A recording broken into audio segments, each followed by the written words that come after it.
समस्या हर इंसान को होती है। हर व्यक्ति अपने जीवन में कोई न कोई समस्या से घिरा हुआ होता है। आखिर यह समस्या क्या है जो हर किसी व्यक्ति को सोचने के लिए विवश करती है? हर कोई अपनी समस्याओं से छुटकारा चाहता है, लेकिन यह समस्या आपकी ही एक कल्पना है जो आपको सताती है। अगर आप अपनी समस्याओं पर ज्यादा ध्यान नहीं देंगे तो वह आपको समस्या लगेगी ही नहीं। यह कहानी एक किसान की है जो अपनी छोटी छोटी समस्याओं से बहुत परेशान था।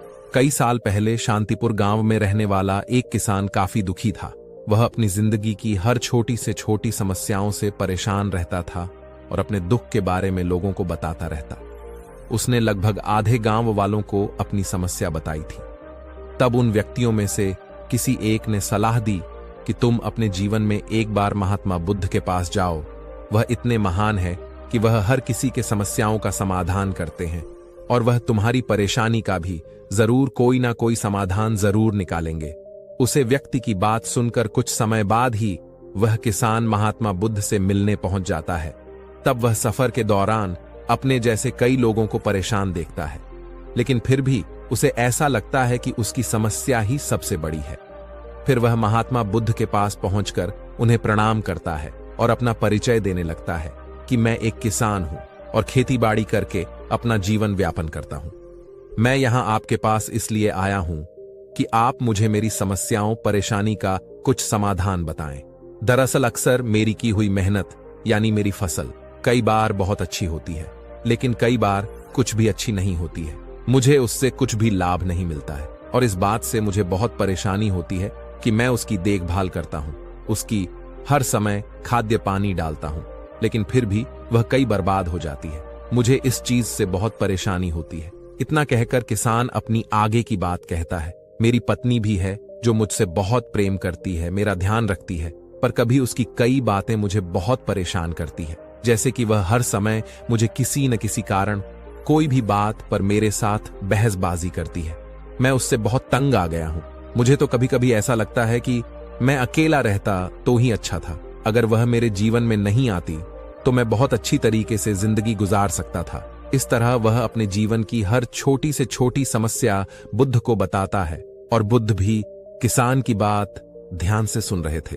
उन्होंने कुछ भी नहीं कहा, बस वह किसान की हर बात को बड़े ध्यान से सुन रहे थे। अब किसान अपनी और एक परेशानी बताते हुए कहता है कि मेरा एक बेटा भी है। वह तो बहुत अच्छा है, लेकिन कई बार वह भी मुझे परेशान करता है। मेरी बात नहीं सुनता। वह केवल अपने खेल मस्ती में लगा रहता है, अपने कोई कार्य पर ध्यान नहीं देता। मुझे हर बार एक नई परेशानी में डालता है और कभी मेरा कहना नहीं मानता। उसके ऐसे व्यवहार से तो मुझे ऐसा लगता है कि वह मेरा बेटा है ही नहीं। ऐसा कहते हुए किसान अपने जीवन की सारी परेशानी को बुद्ध को सुनता है। वह अपने जीवन का सब कुछ जो भी उसे सताता था और उसके दुख का कारण बनता है, वह बुद्ध को सारी बातें बताता है। अब किसान के पास बुद्ध को बताने के लिए कुछ भी नहीं बचा था और अब उसे उसकी मन काफी हल्का महसूस हो रहा था। अब वह किसान सब कुछ कहकर महात्मा बुद्ध से अपनी समस्याओं का समाधान की उम्मीद में बैठा था। वह काफी समय तक ऐसे ही बैठा था।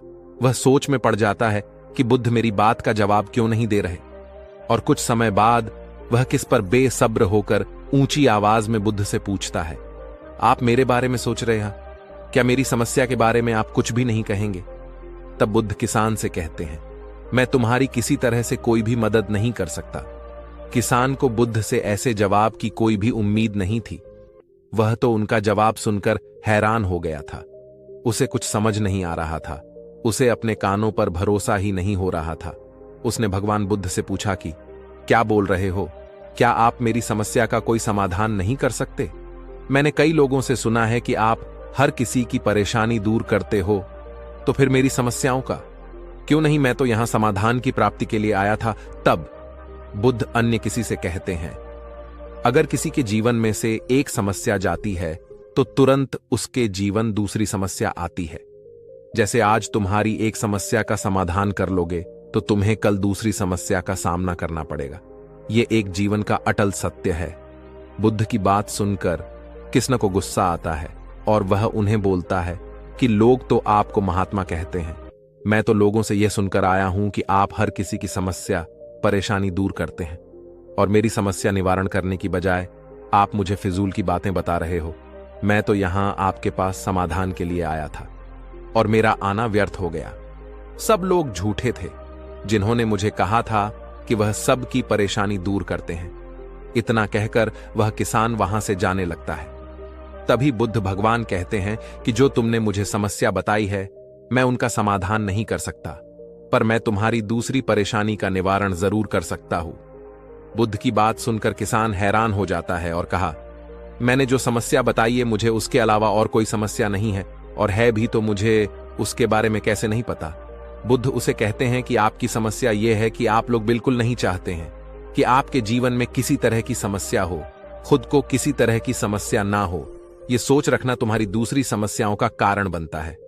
आप सबको स्वीकार कर लेना चाहिए कि हर व्यक्ति को उसके जीवन में कोई ना कोई किसी तरह की समस्या होती है। यह सोचना छोड़ दो कि दुनिया में सबसे दुखी इंसान आप हो।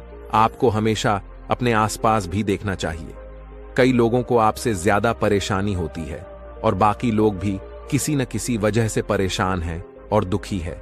जैसे एक सड़क पर उतार चढ़ाव आता है, वैसे ही जीवन में सुख और दुख एक ही पहलू के दो हिस्से हैं। इस प्रकार सुख और दुख आते ही रहेंगे। ऐसे ना ही तुम बदल सकते हो और ना ही अन्य कोई व्यक्ति को। दोनों ही स्थिति में खुद को काबू में रखना होगा। इससे तुम पर दुख का असर ज्यादा नहीं होगा। तुम्हें यह सोचना छोड़ना होगा कि केवल तुम्हारे भाग्य में ही समस्या है। समस्या का असली कारण पहचानो और उसका समाधान ढूंढो और सही कदम चुने। और एक बात याद रखना चाहिए, आपको समस्या में उलझना नहीं चाहिए, बल्कि उससे बाहर निकलने का प्रयास करना चाहिए। जैसे कि अगर कोई व्यक्ति अगर किसी दलदल में फंस गया और वो अपने हाथ पैर मारेगा तो वो और उसमें फंसता चला जाएगा। और बुद्ध किसान से कहते हैं, अपनी छोटी छोटी समस्या का समाधान तुम खुद ही कर सकते हो।